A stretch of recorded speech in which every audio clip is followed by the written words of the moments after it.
Hi friends, Namaskar. I am Commander BP Singh from Indian Navy, retired. मैं ये video air force Naval Housing board जो कि navy और air force के jawans and officers के लिए ड्वेलिंग यूनिट्स की रिक्वायरमेंट पूरी कराता है, उसके बारे में, प्लस हमारे एयरफोर्स नेवल एंड नेवी के सेलर्स, एयरमैन एंड ऑफिसर्स को रियल इस्टेट में क्या इन्वेस्टमेंट, कैसे इन्वेस्टमेंट करना चाहिए और एयरफोर्स नेवल हाउसिंग बोर्ड का रोल को थोड़ा रीडिफाइन करना चाहिए, ऐसा मुझे लगता है। उसके बारे में आई थॉट कि I must make one video and post it out for the benefit of all if somebody can be. पिछले 10-12 साल से I can tell you I have been following real estate market very closely and जो Air Force Naval Housing Board के projects आए हैं, जो इन्होंने projects deliver किए हैं या अंडर कंस्ट्रक्शन है, वो भी मैंने बड़ी क्लोजली मॉनिटर किए हैं।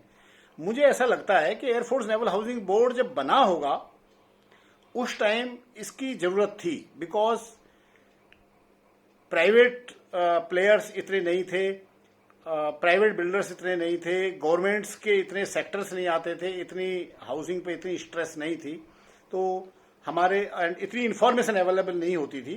तो हमारे डिफेंस ने सोचा कि हमारे सेलर्स एंड ऑफिसर्स के लिए, एयरमैन्स के लिए, we should have a Air Force Naval Housing Board which should look into the dwelling units requirement of our personnel on no profit no loss basis.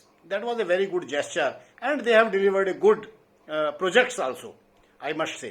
But पिछले 10-12 साल में जब से प्राइवेट प्लेयर्स आए, बहुत सारे बिल्डर्स आए, पर्टिकुलरली आफ्टर 2000, जब बहुत सारे प्लेयर्स आए इस मार्केट में, और we found out of the place, we could not, Air Force Naval Housing Board could not match up with the private builders, because जो लैंड एक्विजिशन है it is a state government subject and हर state government में ये जो rules and regulations हैं they differ.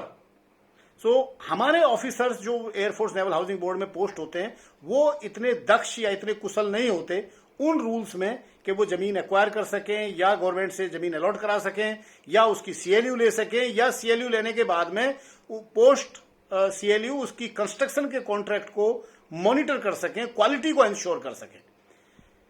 Because हमारी जो expertise है वो अलग फील्ड में है और ये जो काम है it needs different skills all together.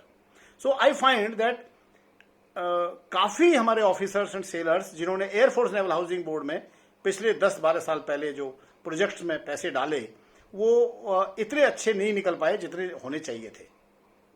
इसलिए I think that Air Force Naval Housing Board should not get into the core activity of acquiring land, taking change of land use and awarding contract, MOU for construction and then all those things, core activities.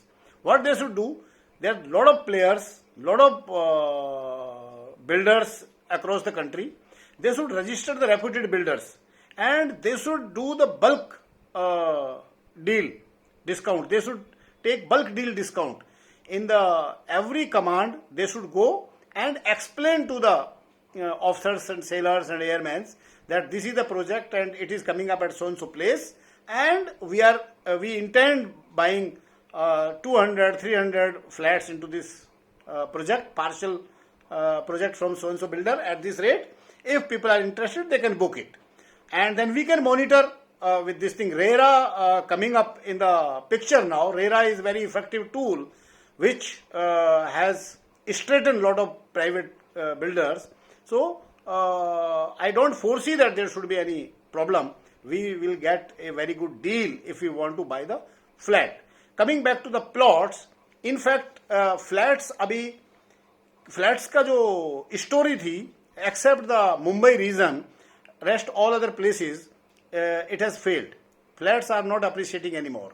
People are finding it difficult to pay monthly charges and monthly installments and maintenance of the lift and whole lot of problems are there. I think we should guide our sailors and officers and airmen to invest their spare money into the plots. they should invest into the plots. They may take a small plot, and when they come out of the service, you will find that plot will appreciate much more than the flat. And if you want to stay, you can construct the plot and construct an independent house and stay into that. And if you don't want to stay, you want to go into the flat, you dispose it off and buy a flat. But flat you should buy only in a completed society where the completion has taken place and the society is already inhabited, and you see the flat particular unit and have a deal across the counter. That's what you should do. Unfortunately, in the services, we do not have any organization or any department which enlightens our young officers and sailors and airmen regarding this investment. Because हमारे जब officers and sellers young होते हैं, वो training पे होते हैं, deployment पे होते हैं, और वो बहुत सारे चीज़ों में बिजी होते हैं, या कुछ मैरिज करके अपने लाइफ सेटल करने के उसमें होते हैं, या कैरियर कॉन्शियस होते हैं काफ़ी, उनकी वाइफ पढ़ी लिखी हैं, वो जॉब में होती हैं, कैरियर कॉन्शियस होते हैं, तो वो अपने स्पेयर पैसे को फ्यूचर के लिए, घर खरीदने के लिए प्लान नहीं कर पाते हैं. होता क्या है, एनवायरमेंट में कोई बोल देता है कि मैंने वहां फ्लैट लिया है, मैंने पूना में फ्लैट लिया है, मैंने यहाँ प्लॉट लिया है, तो they get carried away and they also take a call and they invest the money. और वो इन्वेस्ट करने के बाद उनको पता लगता है कि यार हमने कोई ड्यू डिलीजेंस नहीं की और ये हमारी गलत इन्वेस्टमेंट हो गई. तो कोई ड्यू डिलीजेंस करके कोई जो जिस एरिया के अंदर कहीं भी, for example I will give you an example, कि पिछले 4-5-6 साल में यमुना एक्सप्रेस वे पे, जहां पे Jewar airport is coming up, इतना डेवलपमेंट हो रहा है कि whole lot of builders, whole lot of departments, they are going and acquiring land from the UP government, and they are constructing their societies, they are constructing their buildings and giving to their departments, or people are buying in their individual capacity. But हमारे AFNSB को वहाँ पे land ही नहीं मिली, हमारे air force Naval Housing board को वहाँ पे कोई बड़ी चंक ऑफ लैंड ही नहीं मिली जिसमें कि वो प्लॉट काट सके, प्लॉट दे सके अपने सेलर्स को और ऑफिसर्स को. जबकि वो फ्यूचरिस्टिक एरिया है, वहां पे इतना बड़ा एयरपोर्ट आ रहा है, इतना बड़ा लॉजिस्टिक हब आ रहा है, वहां पे ये आपका मूवीज का एक मूवी बनने का जो आपकी फिल्म इंडस्ट्री है वो आ रही है, और बहुत सारी चीजें वहां पे आ रही हैं. But we have failed, we have not acquired any land there, we have not got any land there. So that is the missed opportunity. Even today is the time, if they can try and buy a chunk of land there from the government and give it to our people, the land there is going to appreciate like anything. But you must not go into the flat. वहां पे flat की market नहीं है, होगी भी नहीं अगले 20 साल तक. प्लॉट्स विल डेफिनेटली, आज की तारीख में बड़े रीजनेबल प्राइस पे वहां पे प्लॉट मिल रहे हैं. बट हमारी एफएनएसबी ने वहां पे कोई जमीन एक्वायर नहीं की. उन्होंने कोशिश की होगी, आई एम श्योर, बट उनको नहीं मिल पाई होगी. But that is the thing, whole lot of builders, they are acquiring and they are selling it there. But हम नहीं कर पाए, नंबर 1. नंबर 2, दूसरा एरिया सोना रोड है. सोना के आसपास में इतने बिल्डर्स ने प्लॉटेड एरिया और फ्लोर्स एंड फ्लैट्स लेके आए, काफी कंपेटेबल प्राइस पे, काफी कंपेटिटिव प्राइस पे. But we don't have any plan, we didn't get land there. FNSB could not succeed in getting the land there. We have not plan any project there. कोई project है ही नहीं वहां पे, या किसी बिल्डर के साथ कोलैबोरेशन करके उसके अंदर भी पार्शियल प्लॉट या पार्शियल टावर या partial number of plots we could not take in any of the projects. So it is a missed opportunity for our guys. And जो हमारे लोग यंग हैं, जवान और ऑफिसर्स, वो अपना दिन रात ड्यूटी में लगे हुए हैं, डिप्लॉयमेंट में लगे हुए हैं, उनके पास टाइम नहीं है कि वो यहां आकर के ड्यू डिलीजेंस करें. So it was the job of the Air Force Naval Housing Board, which they have not done it. So I think there is a time to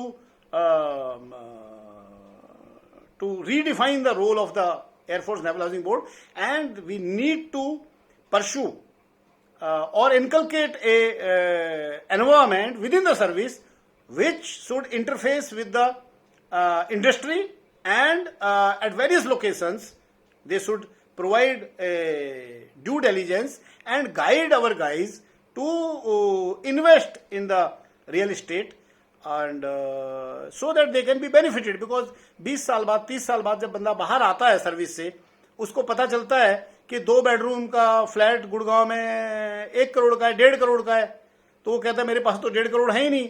but जबकि वही 1.5 करोड़ का जो फ्लैट था वो कभी किसी टाइम में जो है 20 लाख में किसी ने बुक किया था, 30 लाख में बुक किया था, उस time he missed the bus. ऐसा नहीं है, कुछ लोग जो प्रोएक्टिव हैं, जो थोड़े से समझदार हैं, उन्होंने किया भी है, उनको बेनिफिट मिला भी है। बट सर्विस के अंदर ऐसा कोई ऑर्गेनाइजेशन नहीं है, कोई ऐसा गाइडेंस नहीं है, कोई ऐसा सेमिनार नहीं होता है कि जहां पे ड्वेलिंग यूनिट की प्रॉब्लम को, रियल एस्टेट की प्रॉब्लम को एड्रेस किया जा सके, जहां पे उनको कॉन्फिडेंस दिया जा सके। नंबर 1। नंबर 2, आप ये देखिए कि I can talk about the north India. Lucknow इतना अपकमिंग एरिया है real estate point of view से, काफी बिल्डर्स वहां पे गए, उन्होंने प्लॉटेड एरिया दिया। डीएलएफ ने एक इतनी अच्छी टाउनशिप वहां पे लेके आया, अंसल वहां पे इतनी अच्छी टाउनशिप लेके आया, और दूसरे बिल्डर्स लेके आए। बट हमारी एफएनएसबी के पास वहां पे कुछ है नहीं of late. They have not been able to tap the market in the Lucknow. और इसी तरह से बहुत सारे शहर हैं, I need not to name, but they are not able to do it. And I will recommend that people who are sitting on the officers who are sitting on the deciding position, they should take a call and they should do the complete overhaul of the Air Force Naval Housing Board, rather than pleasing our officers and at the verge of retirement posting them as project director and giving them a pre-retirement home posting. We should do away with this, and we should in fact do a bigger service for our people. And I would request to share this video and forward this video to the people. Somebody may be benefited. If you need any help, any consultancy free of cost from me, I can definitely give you. My mobile number is 9873110346.